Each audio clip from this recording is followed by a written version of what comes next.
जब दिसंबर और जनवरी की सर्द रातें खामोशी से दस्तक देती हैं तो सिर्फ मौसम तब्दील नहीं होता, बहुत से घरों में ज़िंदगी की हरारत भी आहिस्ता आहिस्ता कम होने लगती है। ये वो दिन होते हैं जब सांसें बोझल हो जाती हैं, जब कमज़ोर जिस्म सर्दी के दबाव को सह नहीं पाते और जब बुज़ुर्ग आहिस्ता आहिस्ता खामोशी के सुपुर्द होने लगते हैं। सर्दी शोर नहीं मचाती, ना ऐलान करती है, वो दबे पांव आती है और वहीं वार करती है जहां कुव्वत पहले ही कमज़ोर हो चुकी होती है।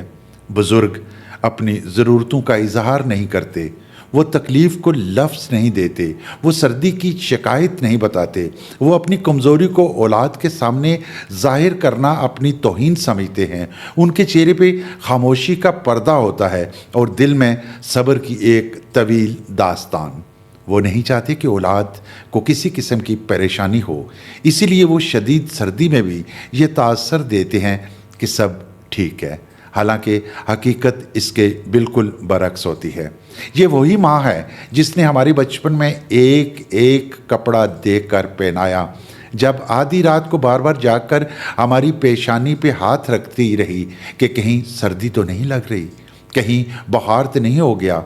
आज वही माँ बाप बुढ़ापे में अपनी सर्द हथेलियाँ रज़ाई के नीचे छुपा लेते हैं ताकि किसी को एहसास से ज़िम्मेदारी दिलाना ना पड़े।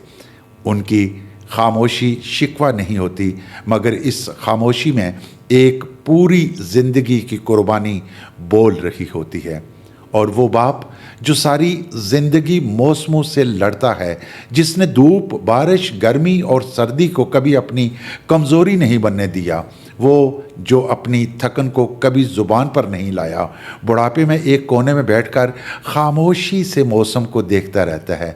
न सवाल, न तकाज़ा, न शिकायत। वो जानता है कि औलाद अपनी ज़िंदगियों में मसरूफ़ है, मगर वो ये नहीं जानता कि यही खामोशी, यही बेखबरी कभी कभी जान ले लेती है।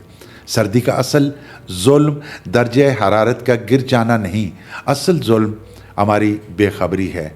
हम ये समझ लेते हैं कि अगर बुज़ुर्ग कुछ कह नहीं रहे तो सब ठीक है, हालांकि बुढ़ापा खुद एक कमज़ोरी है और सर्दी इस कमज़ोरी को कई गुना बढ़ा देती है।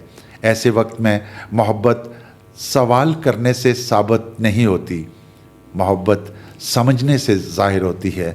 औलाद की ज़िम्मेदारी ये नहीं कि वो पूछे, असल ज़िम्मेदारी ये है कि वो खुद देखे, खुद महसूस करे और ख़ुद इंतज़ाम करे।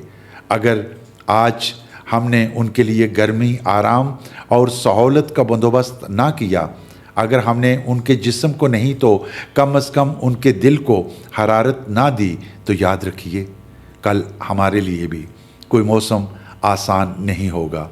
सर्द रातों में अगर किसी की सांसें सलामत हैं तो वो सिर्फ़ कंबल या रज़ाई की वजह से नहीं, बल्कि किसी के एहसास और किसी की तवज्जो के वजह से हैं। और एहसास सिर्फ़ वही औलाद रखती है जो अपने बुज़ुर्गों को बोझ नहीं बल्कि दुआ समझती है।